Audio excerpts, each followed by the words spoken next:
E aí, pessoal, tudo bem? Professor André Valente, professor de linguagens, e hoje eu estou aqui para falar sobre arte, né? Como arte também é linguagem, eu também falo sobre esse assunto. Então, roda a vinheta e vamos lá!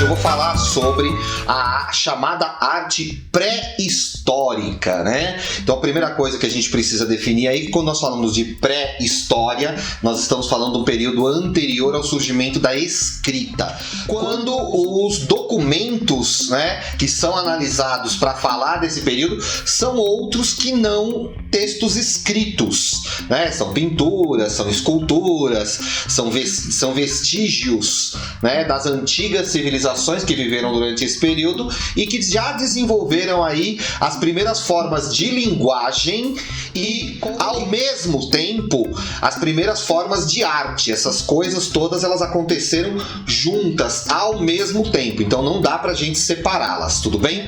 Então, quando nós falamos desse período, para começar, a gente precisa aqui já mudar os termos que são usados, tá? Ainda hoje algumas pessoas falam em arte primitiva. Esse termo primitivo, ele carrega uma conotação negativa, né? Ele foi muito usado no final do século XIX porque tinha aí uma visão evolucionista, né, de cultura, né? Ou seja, a ideia de que as culturas atuais, culturas que estariam num estágio atual de evolução, esse estágio atual de evolução era o estágio da Europa industrializada, e aí surge esse discurso evolucionista, colocando a Europa como grande modelo de civilização e, portanto, o povo mais evoluído, e essas antigas civilizações como civilizações primitivas, como se elas fossem um estágio inicial, um estágio menos evoluído, menos desenvolvido. Já a partir do finalzinho do século XIX, ali por volta dos anos 1890, um antropólogo chamado Franz Boas traz o conceito de relativismo cultural. Então é a partir dessa perspectiva que se estuda hoje a arte, que se estuda a linguagem, que se estuda culturas de modo geral, a partir da ideia de que não existem formas de arte, formas de linguagem e, consequentemente, formas de civilização mais ou menos evoluídas, mas sim existem formas diferentes e todas elas têm o seu valor, e é por isso que nós vamos falar sobre isso hoje. Então, de que período exatamente nós vamos falar hoje? Nós vamos falar da chamada Idade da Pedra. Então vocês vão perceber que a gente vai dividir aí em 3 períodos, tá? Um período mais antigo chamado Paleolítico. Esse finalzinho lítico vem de litos, que é pedra, né, em grego. Então, esse paleo é antigo, tá? Então, tenta guardar esse tipo de coisa. Paleo é antigo, tá? Então, o paleolítico é o mais antigo, é o período mais antigo, que vai de 3 milhões antes de Cristo até aproximadamente 10 mil antes de Cristo. Esse paleolítico tem um período mais próximo já, que é o paleolítico superior. É o período dos 50 mil antes de Cristo até os 10 mil. Então, nesses 40 mil anos é que o ser humano começa a se organizar em forma de grupos sociais e aí a desenvolver técnicas, desenvolver linguagem, desenvolver formas simbólicas de acreditar nas coisas.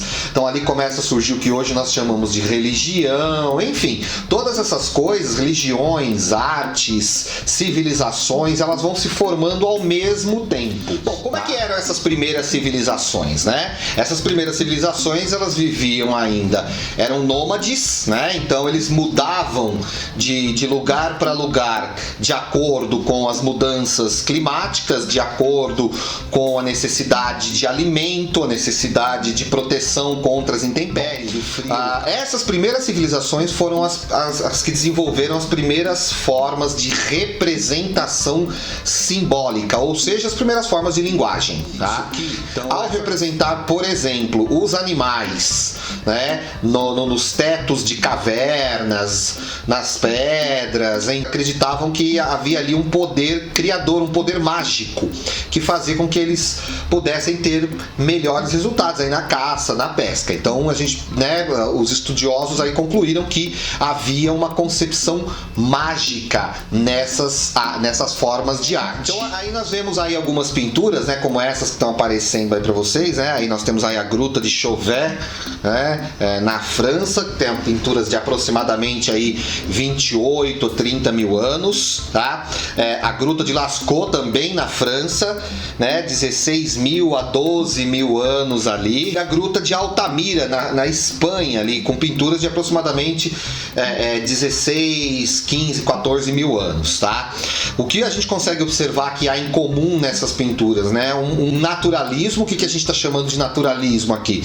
Naturalismo em arte, a gente está falando a busca de procurar reproduzir da maneira mais realista possível, então, ou seja, buscar reproduzir a natureza mesmo como ela é, tá? Então, ao contrário do que aquela ideia de civilizações atrasadas, né, tinha, a gente pode ver aí que havia já uma capacidade de observar a natureza e de procurar representar isso da maneira mais realista possível muito grande, né? Então a gente consegue visualizar os animais, consegue perceber que eles têm noção de proporção desses animais, de anatomia desses animais. Então a gente vai perceber isso. Outra característica que vai ser fácil de perceber nessas pinturas, policromia, tá? O uso de pigmentos diferentes, geralmente eram pigmentos minerais tirados ali mesmo da terra, de pedras lascadas, né, maceradas, tá? A maioria é mineral mesmo, tá? Então a gente percebe aí uma certa variação de cores, né, nessas pinturas. A ideia de movimento, né, eles representam esses animais em movimento, como representam também quando representam pessoas, também representam em movimento, né, na fuga, na caça, né? Sempre buscando aí essa ideia de um poder mágico, um poder criador nessa arte. Além das pinturas rupestres, que são essas pinturas das cavernas, a gente vai ver também esculturas de mulheres, de corpos de mulheres. Uma das mais conhecidas é a Vênus de Willendorf, que foi encontrada na Áustria, que data aí de aproximadamente 33 mil a.C. Reparem, né, nos seios fartos, na barriga grande, né, dá pra gente perceber que havia ali um culto à maternidade, ao papel gerador da mulher, tá? Por que isso, tá, pessoal? A questão eles não sabiam exatamente como é que as pessoas nasciam. O que eles sabiam é que eram as mulheres que geravam vida. Então eles acreditavam que essas mulheres tinham o poder de gerar vida, tá?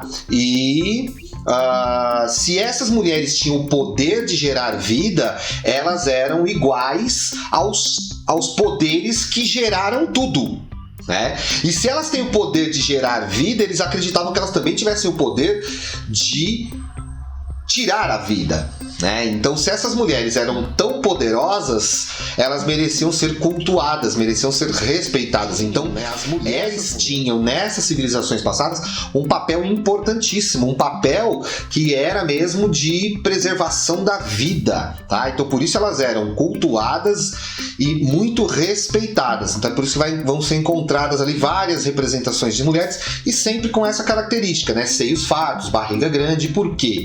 Porque é a ideia de que é a barriga ali onde nasce a vida, né, o ventre gerador, os seios que amamentam. Outras esculturas que são encontradas também são representações de animais, tá? Mais ou menos com a mesma ideia que existia nas pinturas nas cavernas, e com um elemento a mais, uma antropomorfização. Antropos, homem, né? Morfos é forma, então antropomorfização são animais na forma humana, como nós podemos ver aí no homem homem-leão de Hohensteinstadel, né? Foi encontrado na região da Suábia, no sudoeste ali da atual Alemanha, tá? E que data de aproximadamente 30.000 antes de Cristo, né? Então reparem que é uma figura de um leão, mas no corpo de um homem, né? Numa anatomia de um homem, andando sobre duas pernas, com o que seria um corpo humano ali, tá? Ali a gente começa a perceber que são as primeiras formas mitológicas, né? A crença de poderes mágicos, né? Dos animais em pessoas, né?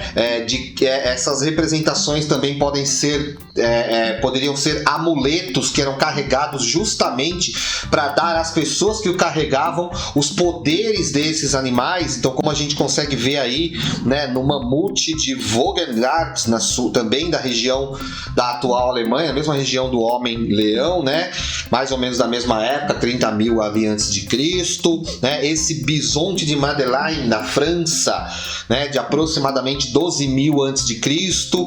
Então a gente consegue perceber que provavelmente eram amuletos que eram carregados justamente para atribuir a ideia de força, de coragem, de velocidade, né, que esses animais tinham às pessoas que carregavam. Uma espécie de amuleto, uma das primeiras formas de culto, né, a seres divinos, a seres mitológicos. Bom, e aí a gente entra no período do chamado Mesolítico, um período de transição entre o Paleolítico e o Neolítico, né? Nesse Mesolítico, que vai aí de aproximadamente 13.000 a 9.000 antes de Cristo, a gente já vai encontrar uma outra forma de representação, né? Uma representação mais geométrica, mais plana, bidimensional, como essa que a gente pode ver, né, as dançarinas aí nas cavernas de Ercogul, na Espanha, né, de aproximadamente 5.000 anos antes de Cristo ali. Também essas da caverna de Volturta, né, na Espanha também, mais ou menos entre 7.000 e 4.000 antes de Cristo. Então a gente percebe aí que não há tanto, já é como se fossem silhuetas mesmo, já são formas mais simbólicas de representação. E a gente começa a perceber também que há maior representação humana também, né? Homens com arcos, flechas, lanças, né? Era mais uma representação do próprio ato da caça, da própria cena da caça, tá? Então a gente começa a perceber aí. Outra coisa também, algumas esculturas não mais agora buscando uma representação naturalista também, realista, como a gente viu aí no caso das Vênus, né? Mas aqui uma representação mais simbólica mesmo. Então, como por exemplo essa escultura de Lepenski Ver, né, de aproximadamente 6.000 anos de Cristo. Reparem que, né, a gente até consegue identificar ali um rosto, uma boca, um nariz, um corpo, mas a gente percebe que já há um uso maior de figuras geométricas, né? Então, conforme o homem ganha maior capacidade de abstrair, né, ou seja, com poucos traços, poucas formas, né, representar aquilo que ele pensa, aquilo que ele sente, tá? A arte vai se tornando mais simples porque aumenta a nossa capacidade de percepção. E aí nós chegamos no Neolítico, né, o período mais atual aí dessa arte, tá? É no Neolítico que há a descoberta da cerâmica. Essa descoberta da cerâmica vai acontecer ali por volta de 10.000, né, de 10.000 a 3.000 antes de Cristo, e ali nós começamos a ver as primeiras formas, né, inclusive aqui, né, no território que seria futuramente o Brasil, nós temos aí a cerâmica marajoara, que até hoje, né, faz sucesso ali, é uma característica cultural, artística da região norte e nordeste do país. E nesse período também a gente começa a perceber uma preocupação maior com um elemento decorativo, com a estética mesmo, né? Então agora, nesse período, é que a arte começa a ter um sentido estético, um sentido mais abstrato, mais de beleza mesmo, de agradar ao olhar, de trazer, né, um prazer ali, né? Como a gente pode perceber aí nas urnas, nesses vasos, né, nessa cerâmica que é desenvolvida nesse período.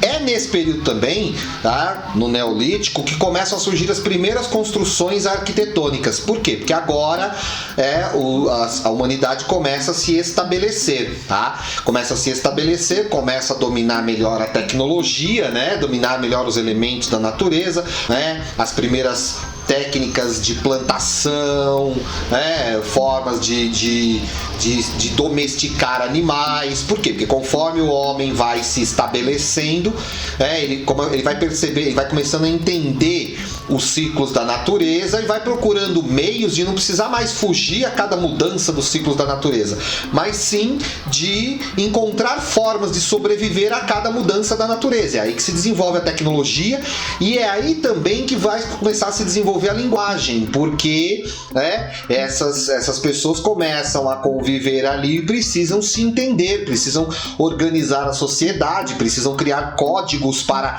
a comunicação, para a organização da sociedade, para o estabelecimento de uma ordem, de uma hierarquia, né? Começam a surgir os primeiros códigos éticos, as primeiras, enfim, ali que a humanidade começa a se organizar em sociedade, tá? E junto com isso a arte também vai se desenvolver, vão se desenvolver as primeiras formas de construção arquitetônica, são os chamados monumentos megalíticos, mega de gigante, grandioso, lítico de novo, pedra, né? Então são as grandes pedras. O menhir é essa forma que nós estamos vendo aí, de uma pedra em linha reta, geralmente erguida para o céu, muitos numa forma fálica, provavelmente aí marcando um ritual de fertilidade, né? Pedindo aí a fertilidade, tá?